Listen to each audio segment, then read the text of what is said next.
한림대 강남성심병원 감염내과 이재갑 교수 바로 연결합니다. 안녕하세요. 네, 안녕하세요. 네, 사회적 거리두기 3단계로 가기 위한 조건이 어떻게 되죠? 일단 이제 2주간의 평균 이제 발생자가 100에서 200명 정도 돼야 되고요. 예. 그 조건이 아니어도 이제 일주 동안 2번 이상 더블링이라 그러죠. 2배로 확진자가 증가되는 상황이 벌어지게 되고, 일단은 이제 중소본, 중대본, 그다음에 전문가들의 의견을 들어서 신중하게 결정한다, 이렇게 돼 있습니다. 지금 지난 2주 동안 국내 발생이 하루 평균 102명이라면서요? 예, 근데 이제 그 전주 자료가 이제 13일 이전 자료가 포함돼 있어서 숫자가 낮게 카운트되고 있고, 사실 14일 이후 넘어서 15일 이후에는 계속 200명이 넘고 있기 때문에, 그러니까요. 지금 3, 4일간의 평균이 이미 200명을 넘은 상태입니다. 그러면 당연히 3단계로 가야 할 단계 아닌가요? 예, 일단은 전문가들의 생각은 3단계로 가는 게 맞다라고 생각을 하고 있고, 예. 수도권 같은 경우에는 지금 이제 단순히 이제 사랑제일교회 발생을 뛰어넘어서 그 여파로 인한 집단 발병 사례들이 여러 군데서 좀 동시다발적으로 일어나고 있거든요. 예. 사실 뭐 그런 와중에 CBS도 고초를 겪은 상황이고요. 예. 그래서 지금 같은 상황이라 그러면 어떤 여러 면에서는 이제 국민들께서도 동참을 더 이제 강화시키는 측면에서도 일단은 이제 사회적 거리두기 3단계로 올라가는 게 맞다고 생각이 들고, 오늘 서울시에서 이제 일단 집회와 관련돼 있어서는 3단계랑 같은 10명 이상의 집회 금지 명령을 내리기는 했습니다. 예. 그 10명 이상 집회 금지 외에 3단계가 되면 2단계에서 결정적으로 달라지는 것들이 어떤 것들이 핵심입니까? 일단 이제 그 2단계에서는 고위험 시설에 대한 행정명령을 내릴 수 있는데요. 예. 이제 3단계가 되면 중위험 시설까지 이제 내려지기 때문에 아주 강범위한 그런 이제 사람이 많이 모이는 곳, 또는 지금까지 집단 발병이 있었던 거의 대부분의 시설들이 이제 문을 닫아야 되는 그런 상황들이 생기고요. 그리고 집회는 10명 이제 이내의 집회만 허락이 되는 상황이 되고, 예. 학교는 전면적으로 온라인 수업을 해야 되고요. 예. 그다음에 모든 스포츠 경기는 다 중단이 돼야 됩니다. 그 고위험 시설은 예를 들면 뭐 노래방 이런 걸로 우리가 알고 있지 않습니까? 네, 예. 중위험 시설은 그냥 일반적인 카페 이런 것도 포함되는 겁니까? 그 일부는 포함될 수 있습니다. 그 운영 여파에 따라서는, 운영 형태에 따라서는 좀 저도 좀 중위험 시설 그 리스트가 본 지가 좀 오래돼서 구체적으로 기억은 안 나는데요. 일단 소상공인들이 운영하고 있는 사람이 많이 모이는 장소라든지 일부 학원 300명 이하의 학원들의 일부도 아마 포함되는 것으로 알고 있습니다. 하여튼 최근에 그 집단 발병이 커피숍에서도 또 무슨 그 패스트푸드점에서도 뭐 학원가에서도 계속 발생하고 있으니까 그런 시설들이 전면 중단 명령을 받을 수도 있다, 이거로군요. 예, 맞습니다.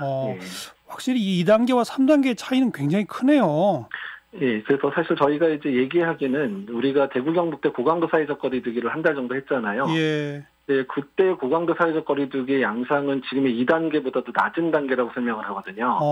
그래요. 그렇기 때문에 2단계만으로 상당히 강력한 제한이고, 당시에 뭐 집회 자제를 하긴 했지만 뭐 몇 명 이상이라도 이런 제한이 없어서 일단은 뭐 일반적으로 자제했지 그걸 아예 막지는 않았었거든요. 근데 지금은 이제 강제적으로 이제 행정명령을 내릴 수 있는 상황이고, 실제로 또 법이 중간에 바뀌면서 행정명령을 따르지 않으면 법적 책임도 지게 되기 때문에 상당히 강화된 형태가 맞긴 맞습니다. 그러니까 전문가들 보기에 지금 확진자 발생 추이나 이런 걸로 봐서는 3단계로 가는 게 맞는데, 지금 쭉 설명 말씀 들어보니 3단계는 국민 경제에 미칠 영향이 정말 크군요.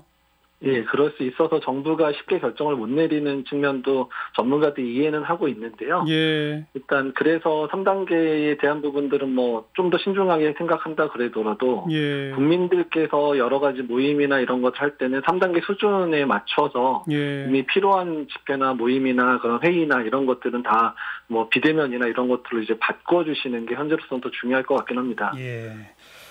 자, 그 사랑제일교회 말이에요. 지금 뭐 한 3천여 명 검사한 모양인데 676명. 그 이쯤 되면 이 신천지처럼 상당히 꽤 오래전부터 전파가 쭉 진행돼 와서 쌓였다라고 그렇게 말할 수 없는 거 아닐까요? 어떻게 보세요? 예, 맞습니다. 그러니까 한두 번의 예배만 가지고는 이런 식으로 많은 사람이 발생할 수는 없고요. 그 안에 증폭되는 요소가 필요할 건데 아마도 이번 이제 집회를 준비하면서 뭐 며칠 전부터 오셔가지고 숙박을 했었던 분들도 계셨다는 걸 봐서는 아마도 한 2, 3주 전부터 이제 교회 내에서 여러 명이 걸리고 있다가 이게 예배 때마다 한 번씩 증폭되는 양상으로 확산됐을 가능성이 높거든요. 그래서 아마 한 2, 3주 이상의 그런 기간들이 있었을 거라 생각이 됩니다. 네. 저는 목사라고 부르고 싶지도 않습니다만 아무튼 그 정광훈 네. 뭐 자기 입장을 내면서 자기 교회 신도들만 뭐 계속 그 검사를 강요해가지고 확진자 수를 늘리고 있다는 식의 표현을 썼는데 그 교수님 보시기에 어때요, 이 말이? 정말 좀 당황스럽고요. 그러니까 본인이 성도들을 사랑한다면 사실은 성도들 중에 연세 많으신 분들도 많아서 일부는 잘못했다가는 정말 사망에 이를 만한 사람들도 많으신 상황이라 오히려 빨리빨리 검사 받고 치료 받으십시오라고 눈물 호소를 해도 지금 늦은 판이거든요. 글쎄요. 참 이러다가 이제 우리 병원 시설은 어때요? 현재까지 상황은 괜찮습니까? 병상이라든지 이런 거?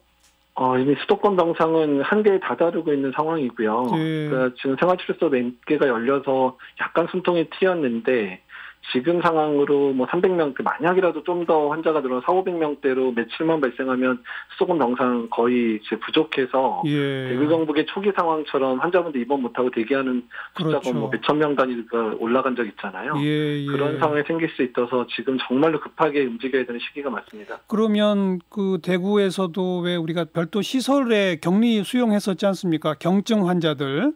생활치료센터. 우리도 그런 걸 지금 빨리빨리 만들어둬야 되지 않을까요? 맞습니다. 지금 이제 어제발로 이제 서울시가 생활치료센터 하나 운영하다가 3개가 운영이 됐고요.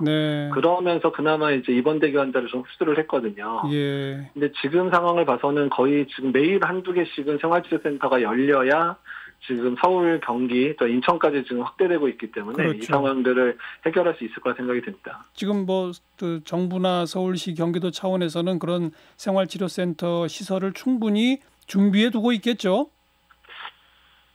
네. 좀 아쉬운 상황인데. 그래요? 서울시는 아예 이제 생활치료센터를 할 만한 시설이 사실 거의 없고요.